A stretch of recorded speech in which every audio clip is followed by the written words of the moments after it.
ఆడవాళ్ళని రాజకీయాల్లోకి లాగద్దు అని మరి అసలు ఎన్నిసార్లు ఇలాంటి చేస్తున్నారో అసలు మీకు ఏమైనా అనిపించదా అంటూ మరి ఎన్టీఆర్ విషయంలో అయితే చాలా చాలా ఇబ్బంది పెట్టినట్టుగా అయితే తెలుస్తోంది. కాబట్టి ఎన్టీఆర్ దెబ్బకి సమంత అయితే క్షమాపణలు చెప్పారట రేవంత్ రెడ్డి.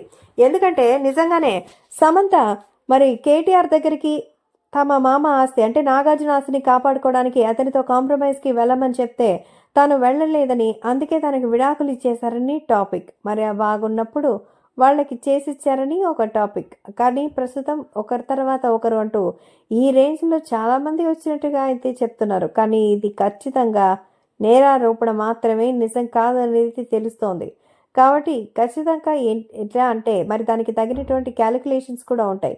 ఏది ఏమైనా ప్రస్తుతం జరుగుతున్న ఈ విషయాన్ని చూస్తుంటే మరి తెలుగు సినిమా ఇండస్ట్రీకి సంబంధించిన వ్యక్తులు వదిలేలా కనిపించడం లేదు. దీన్ని ఇక్కడితో వదిలేస్తే బాగుండని ఢిల్లీ నుంచి పెద్దలు కూడా కబురు పంపించారు. కానీ మా దగ్గర ఇలాంటి మరి అసలు ఆప్షనే లేదని, తప్పు చేస్తే శిక్ష పడాల్సిందే అంటున్నారట అంతా. అందుకే ఇప్పుడు కొంచెం ఒళ్ళు దగ్గర పెట్టుకొని ఉంటే బాగుంటుంది అనేది మరి రేవంత్ రెడ్డి మిగతా వాళ్ళు చెప్పుకుంటున్నటువంటి మాట. అంతేకాకుండా రేవంత్ రెడ్డి సమంతకి ఫోన్ చేసి ప్రత్యేకంగా సారీ కూడా అడిగినట్టుగా తెలుస్తోంది. తన మంత్రి వల్ల జరిగిన అసౌకర్యానికి చింతిస్తున్నారని, భవిష్యత్తులో ఎవరు కూడా ఈ విషయంపై డిస్కస్ చేయకుండా చేస్తానంటూ రేవంత్ రెడ్డి మాటిచ్చినట్టుగా అయితే తెలుస్తోంది.